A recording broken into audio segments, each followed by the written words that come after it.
ओम तुरंगयुक्तां भ्रां ब्रीं ब्रौं ओम तुरंगयुक्तां भ्रां ब्रीं ब्रौं ओम तुरंगयुक्तां भ्रां ब्रीं ब्रौं युक्तां भ्रां ब्रीं ब्रौं। आदेश जय श्री महाकाल।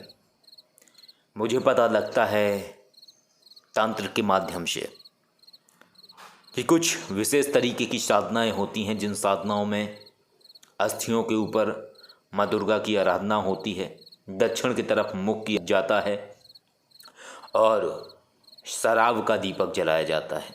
जब इस तरीके से लगातार साधना चलती है तो कुछ विशेष तरीके की सिद्धियां व्यक्ति को प्राप्त होती हैं। यहाँ तक तांत्रिक का कहना था कि माँ भगवती के प्रत्यक्ष दर्शन होते हैं। लेकिन हमारे लिए सबसे बड़ी समस्या ये थी कि अस्थिमाला की व्यवस्था कहाँ से हो, कहाँ से मिलेगी अस्थिमाला। मैं इस खोजबीन में लग जाता हूँ कि शायद कहीं से व्यवस्था हो जाए। कई शमशानों में जाता हूँ इस उम्मीद में कि शायद वहाँ पे कुछ मिल जाए, कुछ अस्थियों के टुकड़े मुझे मिल जाएं जिनको कि मैं माला के तरीके से बना के प्रयोग कर सकूं। लेकिन इसमें भी असफलता ही हासिल होती है। मुझे पर्याप्त तरीके की अस्थियों के टुकड़े नहीं मिलते हैं, शमशान में अस्थियां नहीं मिलती हैं जिससे कि मैं उस माला का निर्माण कर सकूं। धीरे धीरे समय गुजरता जाता है, हमारी साधनाएं चलती रहती हैं, लेकिन एक जो साधना हमने सोची थी कि इस तरीके से करना है, वो साधना हम नहीं कर पाए। लेकिन कहते हैं कि रहस्य जिस तरीके से किसी के मुख से अपने आप को अनावृत करते हैं, उसी तरीके से उन वस्तुओं की व्यवस्था भी रहस्य स्वतः ही करवा देते हैं। और इसके बाद ये होता है कि एक साधक हमारे संपर्क में आते हैं, जो कि साधक बहुत लंबे समय से हमारे संपर्क में थे, लेकिन कुछ समय के लिए उनसे संपर्क टूट गया था। वो दोबारा से हमारे संपर्क में आते हैं और एक दिन वो कहते हैं कि हमें एक अस्थिमाला प्राप्त हुई है, क्या आप हमें इसका विधान बता सकते हैं। तो हमने उन्हें अपनी इच्छा जाहिर की कि अस्थिमाला तो हमें चाहिए, क्या आप हमें दे सकते हैं। क्योंकि बहुत ही अच्छे साधक थे, आज भी हैं वो साधक। तो उनको जैसे ही हमने बोला तो उन्होंने कहा हाँ हाँ ज़रूर, आप चिंता ना करें, मैं एक काम करता हूँ, ये मैं आपको दे देता हूँ, जब भी मेरे को दूसरी कोई मिलेगी तो फिर मैं उसको यूज कर लूँगा। तो बहुत खुशी हुई हमें। और इसके बाद वो आते हैं हमारे पास मिलने के लिए, और जब वो हमारे पास मिलने के लिए आते हैं तो वो हमारे लिए वो अस्थिमाला लेके आते हैं। अब अस्थिमाला लेके जब आते हैं तो जब पहली बार मैंने अस्थियों को हाथ में लिया तो कुछ एक अलग तरीके की ऊर्जा महसूस हुई मुझे लगा कि हाँ, कोई तो है जो यहाँ पे है, आसपास है। किसी आत्मा के होने की मौजूदगी का एहसास मुझे महसूस हुआ। इस तरीके से हमारी उनसे मुलाकात होती है और ये एक प्रेम ही है कि हम किसी से कुछ प्राप्त करते हैं तो बदले में हम उसको कुछ देते हैं। ऐसे ही हमने उन साधक को कोई दूसरी वस्तु दी और उन्होंने हमें वो अस्थिमाला दी। एक तरीके से आदान प्रदान हुआ। इसके बाद उस माला को हम अपने पास रख लेते हैं, पूजा स्थल में स्थापित कर देते हैं, रख देते हैं। लेकिन तभी कुछ अजीब होता है हमारे साथ।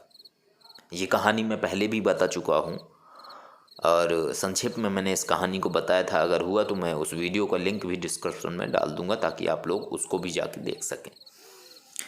तो कुछ इस तरीके की अवस्थाएं मेरे साथ बनती हैं जिनमें कि मैं महसूस करता हूं कि कुछ तो अलग तरीके का हो रहा है, कुछ तो अलग तरीके का मैं महसूस कर रहा था। और उस दिन के बाद से कुछ डरावने से सपने आने लगे माइंड के अंदर, कुछ अजीब अजीब से। उसके साथ और भी बहुत सारी चीज़ें हुई। अब मुझे जो माला प्राप्त हुई थी तो उस माला के मनकों के बीच में गांठें नहीं लगी थी। और चूंकि मैंने ये सुना हुआ था कि यदि किसी भी मनके के बीच में गांठ ना हो तो वो सारे के सारे मनके एक माने जाते हैं और उससे कि जाप में अशुद्धिकरण माना जाता है उस माला का। ये मैंने कहीं किन्हीं से सुना था। तो मैंने उस माला को तोड़ने का विचार बनाया कि मैं इस माला को तोड़ूंगा और तोड़ने के बाद दोबारा से इसको पुनः माला बनाऊंगा। ये विचार आया मेरे मन में। मैंने कहा ठीक है। अब इसके बाद क्या होता है कि डरावने सपने आने लगे, एक आत्मा दिखाई देने लगी मुझे सपने में, अक्सर दिखाई देती थी वो। तो आत्मा दिखती थी सपने में, बहुत अजीब अजीब चीज़ें होने लगीं और फाइनली ये हुआ कि तीसरे दिन मुझे बुखार आ गया और चीज़ें महसूस हो रही थी कि हाँ कहीं कुछ तो गड़बड़ है। इसके बाद मानस शक्तियों का आवाहन करके मैं देखने की चेष्टा करता हूँ कि ये जो मैं महसूस कर रहा हूँ अपने अंदर अस्वस्थता, इस अस्वस्थता का कारण क्या है? क्या कोई परालौकिक गतिविधि है या फिर ये एक सामान्य अवस्था है? और इसके बाद मुझे ये दिखाई देता है कि एक आत्मा है, जो आत्मा मेरे सामने खड़ी हुई है और वो कह रही है कि मुझे मुक्ति चाहिए, मैं फंसी हुई हूँ, मुझे मुक्ति चाहिए। इसके बाद हमें ये लगता है कि ये जो आत्मा है ये इस माला के साथ ही आई है, या तो ये अस्थियाँ, इस माला में जो अस्थियाँ हैं ये अस्थियाँ इस आत्मा से जुड़ी हुई हैं, इस व्यक्ति की हैं, या कहीं कोई और कारण है। और इसके बाद ये होता है कि हम कुछ विशेष क्रियाएं हमें प्राप्त होती हैं मानस शक्तियों के माध्यम से और हम उस तरीके से वो क्रियाएं करते हैं और उस आत्मा की मुक्ति करवाते हैं। अब हमने उस माला पे जाप करना शुरू कर दिया, दक्षिण की तरफ मुख करके, शराब का दीपक जला के, इस तरीके का जाप शुरू कर दिया। बहुत ही अद्भुत अनुभव होने लगे, बहुत ही गूढ़ रहस्य प्राप्त होने लगे, बहुत कुछ ऐसा प्राप्त होने लगा जो बहुत ही परे था। जाप करते करते कई सारे विचार आते थे जिनमें कोई बता रहा होता था कि अच्छी बुरी आत्माएं, सभी आत्माएं दुखी हैं, उन्हें पकड़ो मत, उन्हें प्रताड़ित मत करो, वो तुमसे मदद चाहती हैं, उनकी मदद करो।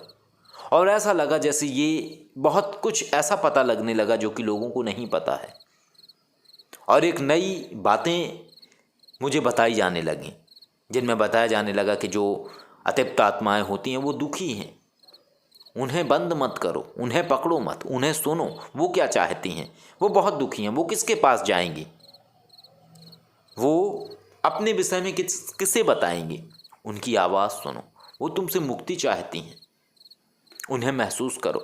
और जाप करते करते ये सब कुछ वृतांत मुझे दिखाई दे रहा था, मैं महसूस कर रहा था और उन आत्माओं की वेदना मुझे महसूस हो रही थी। ऐसा लग रहा था जैसे लाखों आत्माएं मेरे आसपास हैं या वो लाखों आत्माएं मुझे पुकार रही हैं।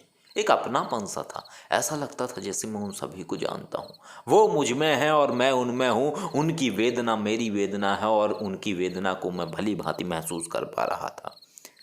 हाथ में माला, जाप कर रहा हूँ, मुख पे जाप माँ भगवती का, हाथ में वो माला और आंखों में आंसू, तर तर तर तर तर तर आंसू बहते जा रहे थे। मैं जाप करता जा रहा था।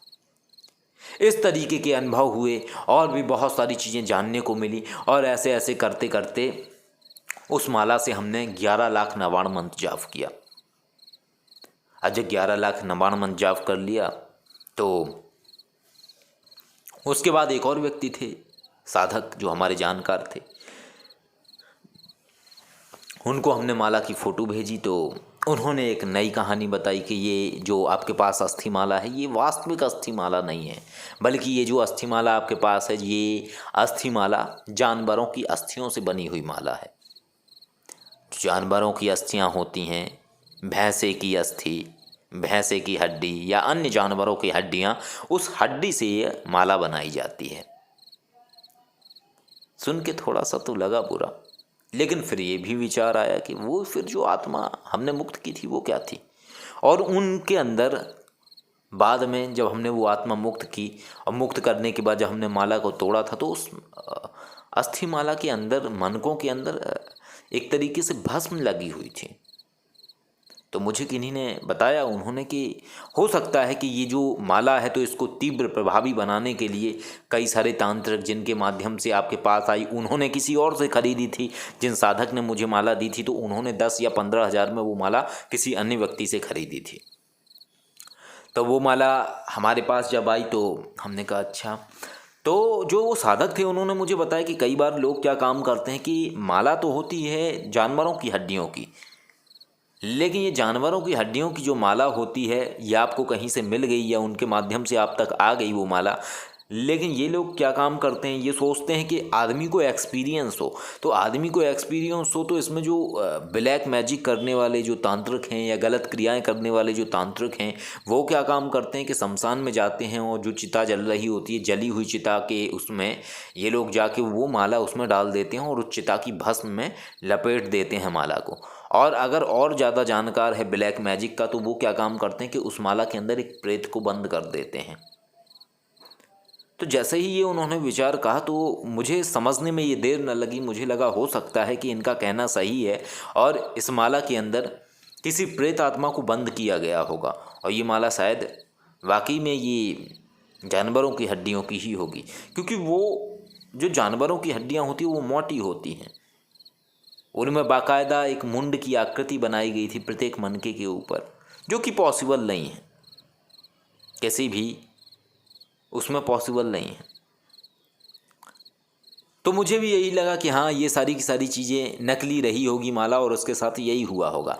फिर मैंने इस विषय में मानस शक्तियों से जानने की कोई आवश्यकता नहीं समझी। मुझे लगा कोई बात नहीं। फिर अचानक मेरे दिमाग में विचार आया कि कोई बात नहीं, 11 लाख नवाणमन तो कर लिए ना, ख़त्म बात। माला तो नकली ही सही लेकिन ओरिजिनल हो गई ना। अब वो अस्थियाँ तो अस्थियाँ हैं, फिर वो किसी की भी हों, चाहे वो जानवर की हों या अन्य किसी की हों। इसके बाद ध्यान के माध्यम से हमने मानस शक्तियों से ये भी जानकारी प्राप्त की कि अस्थियों को कन्वर्ट कैसे किया जा सकता है। कहने का तात्पर्य ये है कि अस्थि जानवर की है, लेकिन उसके अंदर वो तत्व कैसे घटित करें जिससे कि उसके अंदर पंच तत्व के वो रहस्य घटित हो जाएं कि वो माला पूर्ण प्रभावी हो जाए या पूर्ण तरीके से शुद्धिकरण हो जाए उसका। और चूंकि जानवरों से प्राप्त माला है तो इसमें हो सकता है कि ऐसे जानवरों को प्रयोग किया गया होगा कि जो कि जानवरों को मारा जाता है। और जिस तरीके से ये होते हैं कसाई घर, तो यहाँ पे जो जानवरों को मारा जाता है उनकी जो हड्डियाँ हैं जो फेंक दी जाती हैं, शायद उसको इस्तेमाल करने के लिए किया जाता होगा। हमने उन सभी के लिए भी जाप किया, संकल्पित किया कि मैं ये नहीं जानता हूँ कि ये माला किसकी हड्डियों से बनी हुई है, लेकिन जिसकी भी अस्थियों से बनी हुई है उसके लिए ये जाप मेरा संकल्पित करता हूँ मैं, ताकि उसकी जो आत्मा है वो सदगति में जाए और अच्छी जगह उत्पन्न हो सके। तो इस तरीके से था, इस तरीके से मैंने अनुभव किया, इस तरीके से चीज़ें प्राप्त हुई, इस तरीके से बहुत कुछ मुझे जानने को मिला और इस तरीके से बहुत कुछ एक्सपीरियंस हुआ।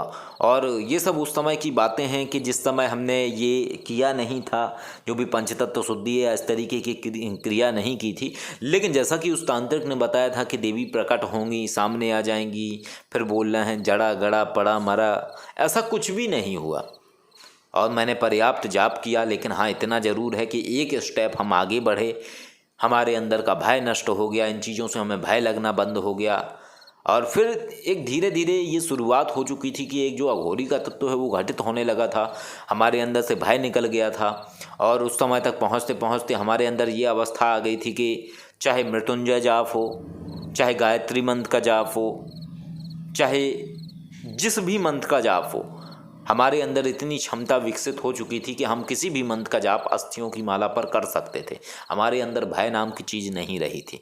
शुद्ध अशुद्ध का भेद भी धीरे धीरे नष्ट होने लगा था और इस तरीके से हमारा एक स्तर आगे बढ़ने लगा। इसके बाद हमने और भी रहस्यों को जानने की कोशिश की, मापदंड के माध्यम से मापने की कोशिश की कि आखिर ऐसा क्या होता है कि लोग तांत्रिक साधनाओं में अस्थिमाला का प्रयोग करते हैं और महाशंख माला का प्रयोग करते हैं। तो यही जानकारी प्राप्त हुई हमें कि ये जो माला है ये पंच तत्व का सूचक है, पंच तत्वों से संबंधित है ये।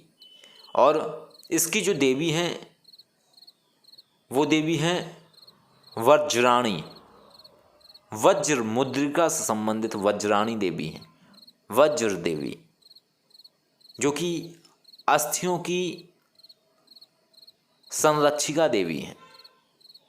इस तरीके से बहुत सारी चीज़ें पता लगी।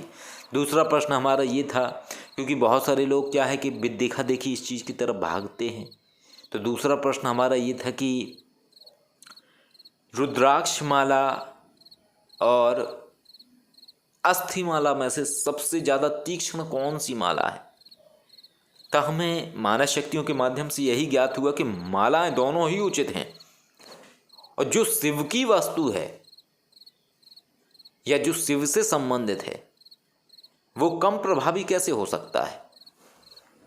ये सिर्फ भेद हैं और फर्क हैं इंसान के अपने दिमाग के, या विशेष साधनाओं में विशेष महत्व होता है। लेकिन हम ये नहीं कह सकते हैं कि रुद्राक्ष माला ज़्यादा प्रभावी है या फिर अस्थि माला ज़्यादा प्रभावी है। दोनों ही प्रभावी हैं। ये नहीं कहा जा सकता है कि कौन कम प्रभावी है, कौन अधिक प्रभावी है। इस तरीके की चीज़ें हुई, इस तरीके का मैंने अनुभव किया। जाते जाते फिर मेरे पास एक और माला प्राप्त हुई मुझे। इसके बाद बाकी मैंने आप सबको बताया ही था कि किस तरीके से हमें पंचतत्व शुद्धि क्रिया के लिए खप्पर प्राप्त हुआ, किस तरीके से अन्य चीज़ें प्राप्त हुई, किस तरीके से फिर हम और अघोरियों के संपर्क में आए, किस तरीके से और नवीन रहस्य हमारे सामने अनावृत हुए। तो इस तरीके से हमारा ये सफ़र रहा और हमने इसमें बहुत कुछ अनुभव किया। लेकिन एक बात और मैं यहाँ पे कहूँगा कि जो अस्थि माला है ये सभी के लिए नहीं होती है। आदेश। जय श्री महाकाली।